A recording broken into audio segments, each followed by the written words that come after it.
तो गाइस कैसे हैं आप सब लोग। होमलेस द ब्रदरहुड की एपिसोड 22 के साथ हाजिर हूं। तो इस एपिसोड की शुरुआत में दिखाते हैं कि मां जूहान जो होता है जब उसकी बॉडी के अंदर सीड जो होता है उसका पौधा निकल आता है। इसी के साथ ही आसमान के ऊपर उन्हें बादल दिखाई देना स्टार्ट होते हैं क्योंकि वो हिमनली मास्टर अपीयर हुआ था। उसने थंडर ट्रैबुलेशन फेंकना शुरू कर दी है और सबसे पहली थंडर ट्रैबुलेशन जो होती है मां जूहान के ऊपर गिरती है तो जूहान वहां पर जल कुकड़ा बन जाता है, यानी कि थंडर उसके ऊपर गिरने की वजह से वो एक जोरदार चीख मारकर वहीं पर ग्राउंड के ऊपर गिर जाता है और थंडर ट्रैबुलेशन की वजह से उसका जो खिला हुआ पौधा होता है वो टूट जाता है। जैसे वो पौधा टूटता है तो उसकी कल्टीवेशन फिर से बेकार हो जाती है और उसके मुंह से ब्लड निकलना शुरू हो जाता है। वो चिल्लाकर कहता है कि तुम क्या कर रहे हो, तुमने यहाँ पर मेरे साथ क्या किया। तो आसमान के ऊपर से उसे बड़ी बड़ी आंखें दिखाई देती है तो हिवनली डाओ से कहती है कि तुम यहाँ पर वो काम कर रहे हो जो तुम्हें नहीं करना चाहिए, तुम ह्यूमंस के खिलाफ नहीं जा सकते। तो जूहान कहता है कि लेकिन मैंने तो यहाँ पर कुछ भी गलत नहीं किया, मैं तो सही तरीके से यहाँ पर कल्टीवेट कर रहा था, क्या मुझे यहाँ पर इस वजह से मरना होगा। और इसी के साथ उसका सीड फिर से वहां पर खिलना स्टार्ट करता है। जब वो फिर से वहां पर खिल रहा होता है इसी के साथ ही ऊपर से जो हिमनली मास्टर होता है फिर से वहां पर ट्रैबुलेशन फेंकने वाला है। तो वहां जूहान अपनी तलवार उठाकर ऊपर करता है और उसे कहता है कि मैंने यहाँ पर कुछ भी गलत नहीं किया और मैं यहाँ पर इसको फेस करूंगा,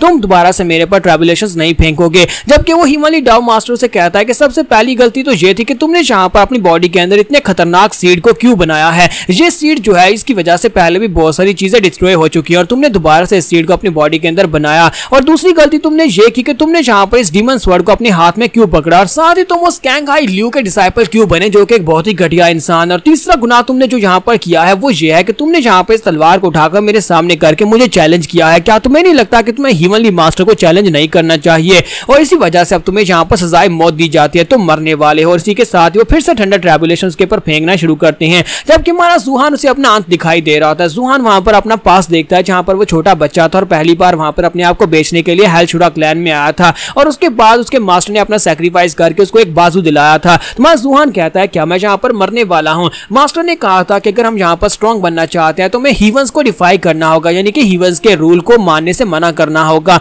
और इसी के साथ ही थंडर ट्रैबुलेशन के ऊपर गिरना स्टार्ट हो जाती हैं। जबकि सेम टाइम के ऊपर दूसरी तरफ का सीन दिखाते हैं कुन-लुन का, जहां पर एक मास्टर पहले से बैठा हुआ था। इसी के साथ ही दूसरा मास्टर जिसका नाम मो चेंजी होता है वो वहां पर अपीयर होता है। तो मो चेंजी का नाम आपने पहले भी सुना था, मास्टर कैंगाई का सीनियर ब्रदर। तो वो कहता है कि मैं यहाँ पर ब्रदर ल्यू की इस मेहनत को जाया नहीं होने दूंगा। उसने अपनी बॉडी को सैक्रिफाइस किया और उसके बाद अपना स्वर्ड सीड जो था उस लड़के की बॉडी के अंदर डाल दिया ताकि वो उस लड़का सेफ रहे। तो मैं यहाँ पर उस लड़के को मरने कैसे दे सकता हूं, मैं उसकी आखिरी निशानी को जिंदा रखूंगा। और इसी के साथ ही वो भी उड़ता हुआ सीधा ऊपर आसमान की तरफ चला जाता है जहां पर जाकर वो हिमनली मास्टर की थंडर ट्रैबुलेशंस को ब्लॉक कर सके। जब वो उसके सामने अपीयर होता है तो वो उसे कहता है कि स्वर्ड टॉम के आखिरी बचे हुए कुछ कीड़ों, तुम्हें क्या लगता है कि तुम मेरे सामने आकर मुझे रोक सकते हो। तो मास्टर मो चेंजी से कहते हैं कि कुन-लुन इमॉर्टल राम ने जहां पर बहुत ही अरसे से बहुत सारे लोगों की जान बचाई है और इवल एनर्जी को सप्रेस करने का काम किया है। हम लोग हजारों सालों से यहाँ पर अपना सैक्रिफाइस कर रहे हैं और मैं भी यहाँ पर अपना काम पूरी ईमानदारी के साथ कर रहा हूँ, कभी भी अपनी ड्यूटी को पूरा करने से मना नहीं किया। फिर यहाँ पर हिमनली डाओ मास्टर यहाँ पर मेरी रिक्वेस्ट को माने और इस लड़के को जाने दें, इस लड़के को ना मारें। हिमनली मास्टर से कहता है कि तुम यहाँ पर अपने सेक्टर के लोगों की बात कर रहे हो, वो सभी लोग जिन लोगों ने यहाँ पर पास में अपनी जानें गंवाई हैं इवल एनर्जी को सप्रेस करने के लिए, तुम्हें लगता है कि मुझे इन सभी लोगों की कदर है। वो सभी लोगों का मरना तो यहाँ पर तय था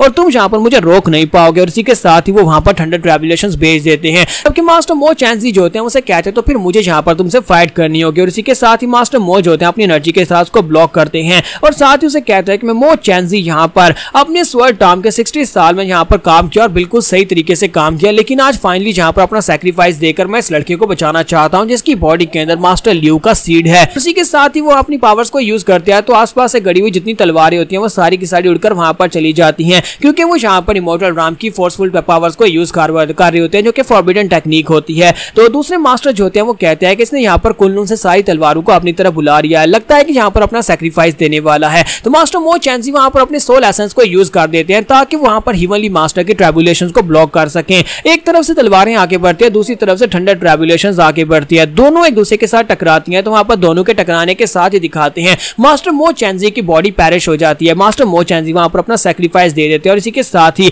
हिमनली मास्टर जो होता है वो धुआं जो होता है ऊपर से खत्म हो जाता है। तो हमारा जूहान जो होता है वो भी काफी बुरी हालत में होता है क्योंकि थंडर ट्रैबुलेशन उसके ऊपर गिरने की वजह से वो वहीं पर बेहोश हो जाता है। उसके बेहोश होने के बाद मिस जी वहां पर सोच रही होती है कि अब मैं यहाँ पर क्या करूँ, तो बहुत ही बुरी हालत में है। अगर यहाँ पर अभी हेलशुरा क्लैन के और ज्यादा लोग आ गए तो हम लोग बच नहीं पाएंगे, मुझे यहाँ पर इसे उठाकर लेकर जाना होगा लेकिन मैं उसे उठा नहीं पाऊंगी। इसी के साथ उसे साइड के ऊपर से एक पियक्कड़ दिखाई देता है जो उसी तरफ आ रहा होता है। असल में ये वही चोर होता है जिसने हमारे जूहान को बाजार में लूटा था। तो उसके बाद नेक्स्ट सीन जो होता है हमें घर का दिखाया जाता है जहाँ यहाँ पर हमारा जूहान जो होता है वो एक सपना देख रहा होता है। सपने में लिू शेंग उसके सामने खड़ा होता है। लिू शेंग उसे कहता है कि तुम्हें यहाँ पर लोगों को मारना होगा तभी तुम जिंदा रह पाओगे, वरना दूसरे लोग तुम्हें मार डालेंगे। तो वो उसे कहता है लेकिन मैं किसी को मारूंगा नहीं। लिू शेंग उसे कहता है क्या तुम उस मकसद को भूल रहे हो कि तुमने अपनी बॉडी को यहाँ पर क्यों सेल किया था, ताकि तुम अपने आप को स्ट्रॉन्ग बना सको और यहाँ पर एक अच्छी जिंदगी गुजार सको। लेकिन अच्छी जिंदगी गुजारना चाहते हो तो तुम्हें लोगों को मारना सीखना होगा। और उसी के साथ ही वो जो होता है वो लिू शेंग होता है और उसे लिू शेंग वहां पर याद आता है कि लिू शेंग ने उससे कहा था कि अपनी जिंदगी जियो और एक अच्छी जिंदगी जियो।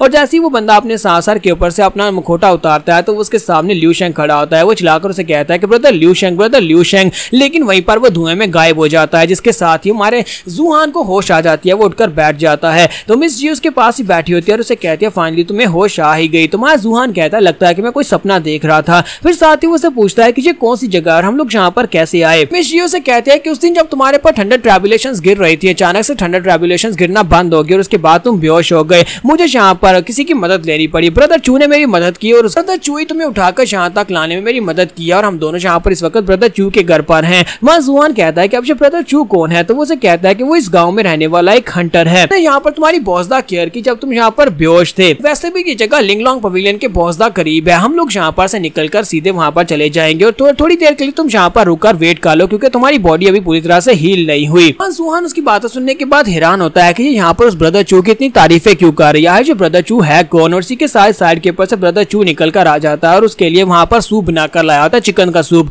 तो जैसे वहाँ पर आता है तो वहाँ जूहान कहता है कि ये बंदा, इसको जैसे लगता है जैसे मैंने इसको देखा है। मास्टर चू जो होता है उसके सामने चिकन बाउल करते हुए कहता है कि मैं तुम्हारे लिए चिकन सूप बनाकर लाया हूँ। ये चिकन जो है जो मैंने बड़ी मेहनत के साथ पाल पोस कर बड़ा किया था, लेकिन तुम्हारे लिए यहाँ पर मैं इस चिकन को मारकर इसका सूप बनाकर लेकर आया हूँ। तुम्हारा जूहान कहता है कि ये बंदा मुझे कुछ जाना पहचाना क्यों लगता है, कि हम लोग पहले कहीं पर मिले हैं। तो ब्रदर चू से कहता है कि नहीं, लगता है कि तुम मेरे साथ मजाक कर रहे हो। मैं सारी जिंदगी इसी गांव में रहा हूं, मैं कभी यहाँ से बाहर नहीं निकला, फिर तुम मुझे यहाँ पर कैसे देख सकते हो। तुम्हारा जूहान कहता है कि मुझे याद आ गया, मैं इस बंदे को जानता हूँ। तुम्हारा जूहान से कहता है कि तुम तो वही बाजार वाले हो ना जिसके पीछे कुछ लोग लगे हुए थे और तुमने आकर मुझे भी वहां पर फंसा दिया था और उसके बाद तुम मेरे पैसे चोरी करके ले गए थे। तो ब्रदर चू से कहता है कि नहीं ऐसी कोई बात नहीं है, लगता है कि तुम यहाँ पर मेरे ब्रदर के बारे में बात कर रहे हो। मेरा एक जुड़वा भाई था जो कि चांगान सिटी में कहीं खो गया था और मुझे लगता है कि उसने तुम्हारे पास से पैसे चोरी किए होंगे, क्योंकि वो यहाँ पर जिंदा रहने के लिए, अपना गुजारा करने के लिए इसी तरह के काम करता है, वो बुरे काम करता है। जूहान उसे कहता है क्या वाकई में तुम्हें क्या लगता है कि मैं तुम्हारे पर भरोसा कर लूंगा। क्योंकि मास्टर चू जो होता है वो मिस जी से कहता है कि मिस जी तुम्हें यहाँ पर मेरी मदद करनी होगी, प्लीज यहाँ पर मेरे बारे में कुछ अच्छा कहो।